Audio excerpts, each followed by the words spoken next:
the Champaran episode, right?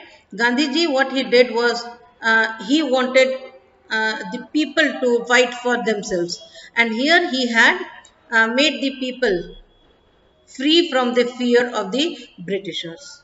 Okay, but Gandhiji was not contented with that. Okay, he wanted the social and cultural upliftment of the people.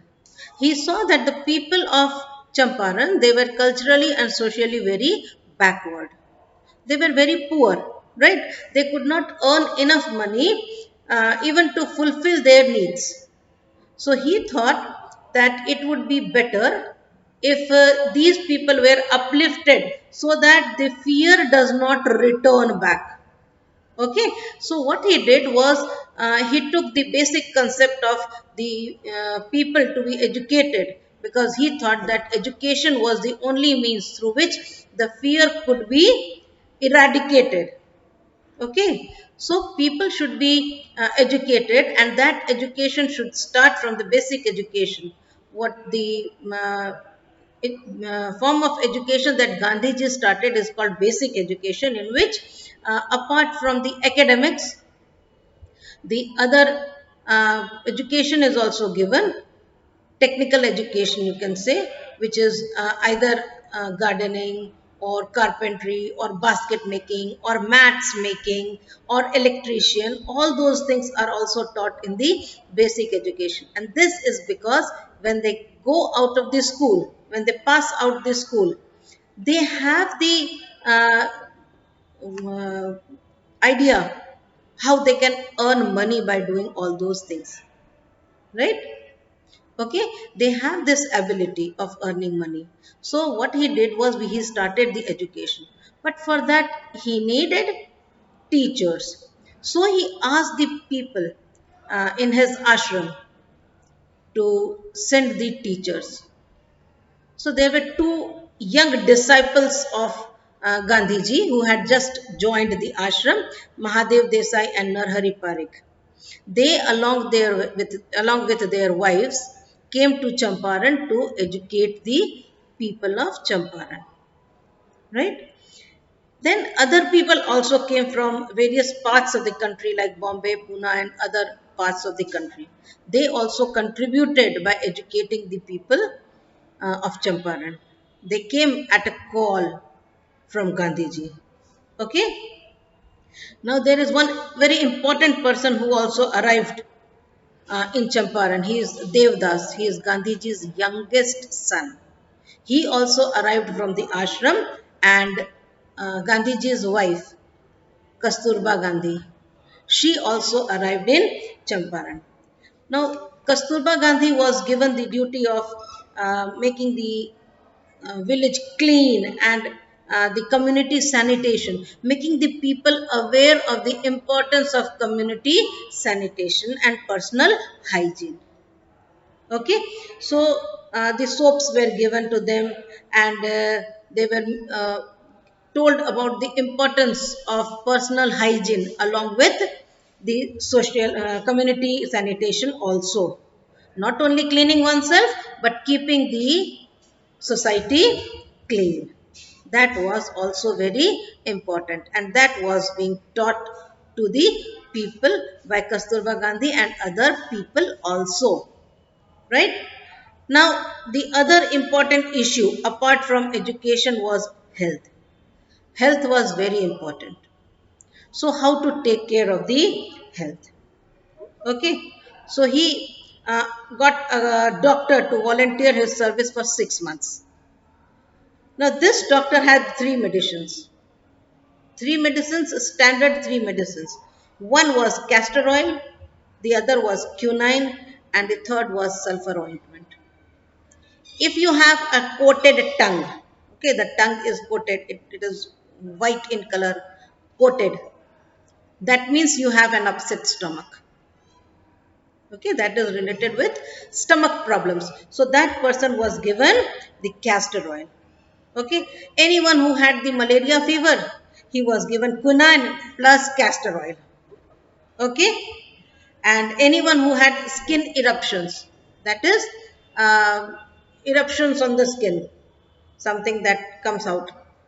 And he was given the sulfur ointment along with castor oil. So, castor oil was common to all the patients, because you must know that castor oil is one which clears the bowel.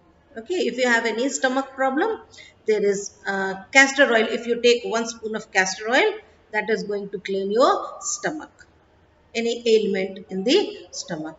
So the people of the village who were sick, who were having any problem, they were given castor oil plus other medicine. So castor oil, it was a must for each and every patient. Okay. Now, Gandhiji noted that the women of Champaran, they were wearing very filthy clothes, very dirty clothes. So he asked Kasturba Gandhi to talk to them to wear clean clothes. So one of the ladies, she took Kasturba Gandhi into her house, a hut, okay, and she said that you can see my house. There is no box in my house. There is no cupboard in my house where I can keep clothes. I have only one sari which I am wearing. And for some days I wear this sari, then I wash it and then I wear it again. So what can I do to have another set of clothes? I don't have it. I have to wear the same set of clothes. So this was the state of poverty. They were so poor that the ladies could not afford more than one sari. You can imagine the condition of the people, how poor they were, how financially backward they were, right?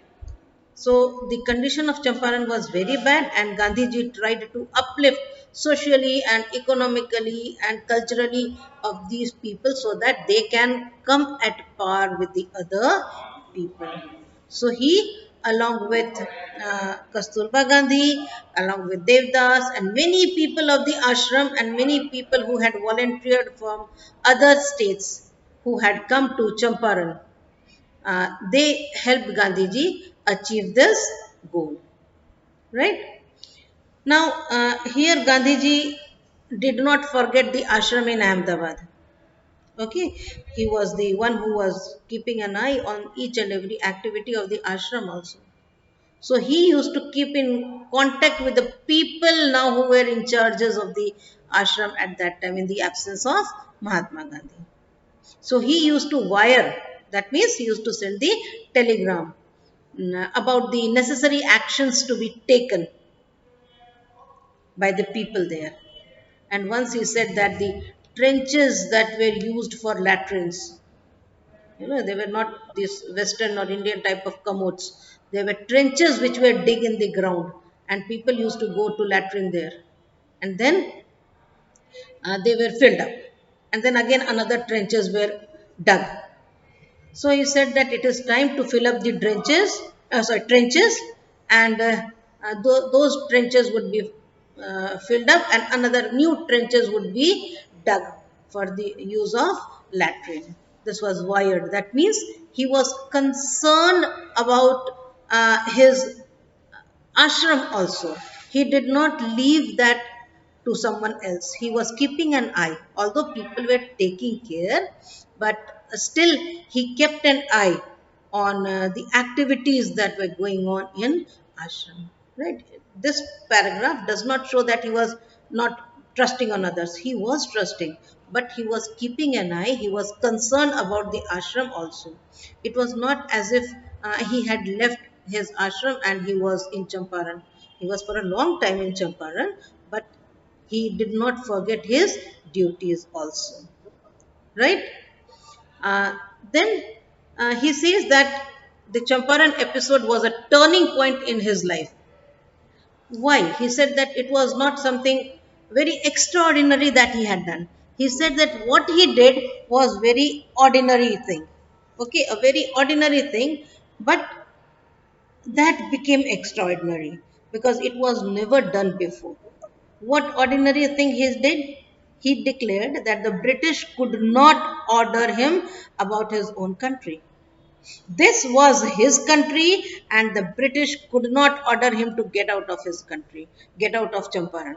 So what he did was he did not accept. Okay, so this was he said this was not an act of defiance. Defiance means which he does not want to follow, disobey.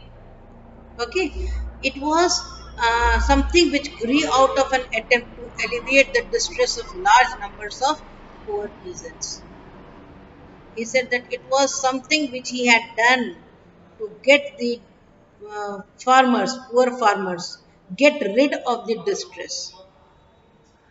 Okay, he didn't want the farmers to suffer, and that is why he had done this act. And he says that the politics were intertwined with the practical day to day problems of the millions. His was not a loyalty to abstraction, it was a loyalty to living human beings.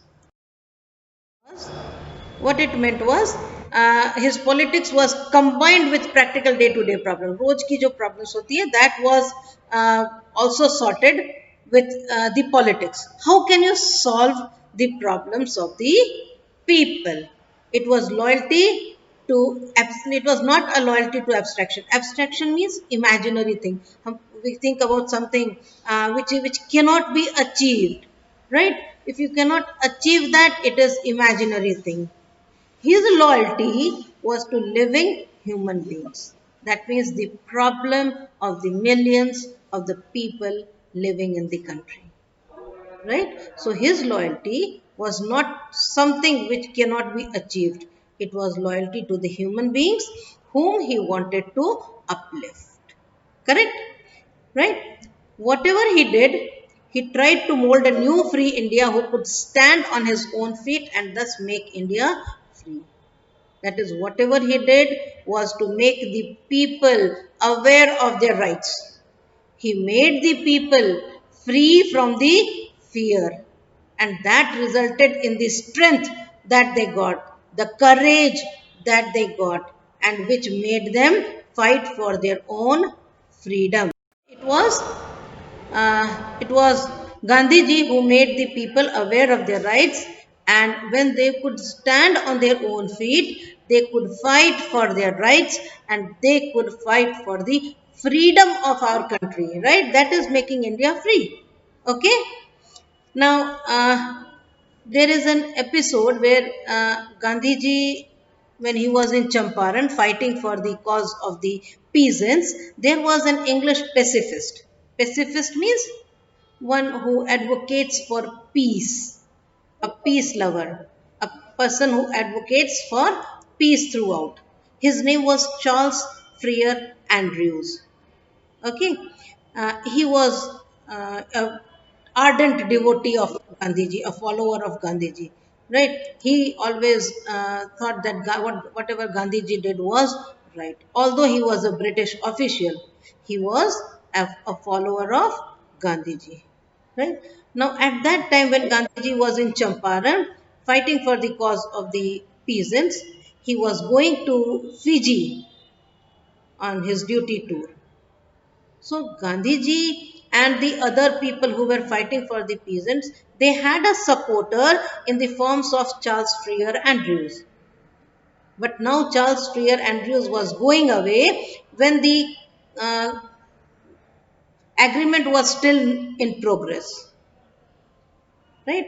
That is, in between the fight, Charles Freer Andrews had to go to Fiji. Dr. Rajendra Prasad and other lawyers who had come there to help Gandhiji, they wanted that Charles Freer Andrews should stay back, right, so that they would have a British supporter.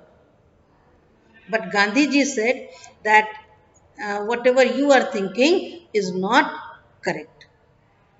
If you are dependent on others, if you think that you have a British supporter, you would be a step up, right?